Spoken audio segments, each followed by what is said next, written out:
is so special about Jesus Christ? Well, I tell you, it's the resurrection. With the resurrection comes the promise of eternal life and uh, the promise of living with Him one day. Well, you ask me, what's so unique about Jesus Christ? What about these other deities who did the similar things? Who they had stories of their deities dying and resurrecting.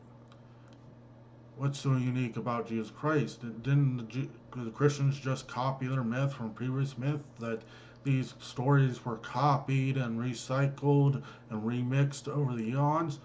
Well, if you're willing to listen for a little while, I'll show you that the Jesus Christ resurrection is unique, and I'll tell you what sets it apart from other previous myths.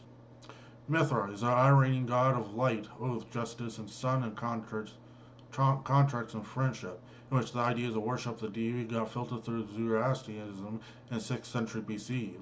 Later, Mithraism was adopted by the Greco-Roman world between 100 and 400 AD. So we look at the claims. He was born of a virgin. No, he was born for rock. Mithra has 12 followers. No, he only had two companions, which Aldebaran and Altares. Mithra sacrificed himself for sin. No, he did not die for human sin. Mithra sacrificed a bull. The resurrection myth was celebrated on Sunday. There's no evidence of a resurrection or the myth was that he ever died. Osiris, one of the most important gods of ancient Egypt. Osiris is the god of fertility, agriculture, the afterlife, the dead, and resurrection life. So his resurrection story by Jonathan Z. Smith from the Dying and Rising Gods.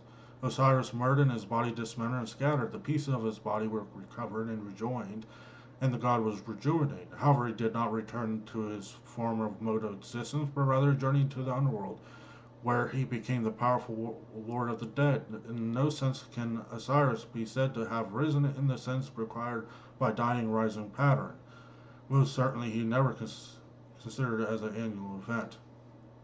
Horus, the Egyptian god of kingship, healing, protection of the sun and the sky.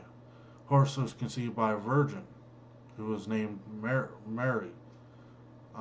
Stepfather named Seb or Joseph.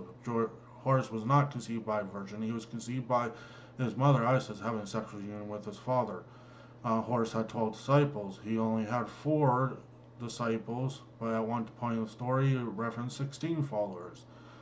Claimed that he was crucified between 2 thieves. 3 days in the tomb, resurrected. The truth is, Horus is not reported to have died at all at the vast majority of the Egyptian narratives. He's also no crucifixion story. Instead, Horus is usually described as eventually merging with Ra, the sun god, after he dies and was reborn every day as the sun rises. Which he dies and was reborn every day as the sun rises. There's a parallel account describing Horus' death, detailing how he was cast in pieces in the water, later fished out by a crocodile at Isis' request. So we come to the true resurrection by Jesus Christ, recorded in Luke 24:36-44. And as they thus spoke, Jesus himself stood in the midst of them, saith unto them, Peace be unto you. But they were terrified and frightened, and supposed they had seen a spirit.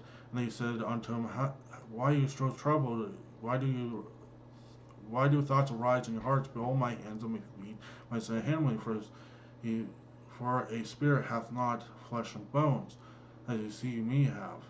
And thus spoken, he showed his hands and feet, and he asked them, Have you any meat? And they gave him broiled fish, honeycomb, and he took it and did eat before him. So he's resurrected, and they handled him physically, and he physically ate food with them. So that's what sets it apart. This resurrection sets it apart from other ancient deity myths. We see you next time. Thank you and take care.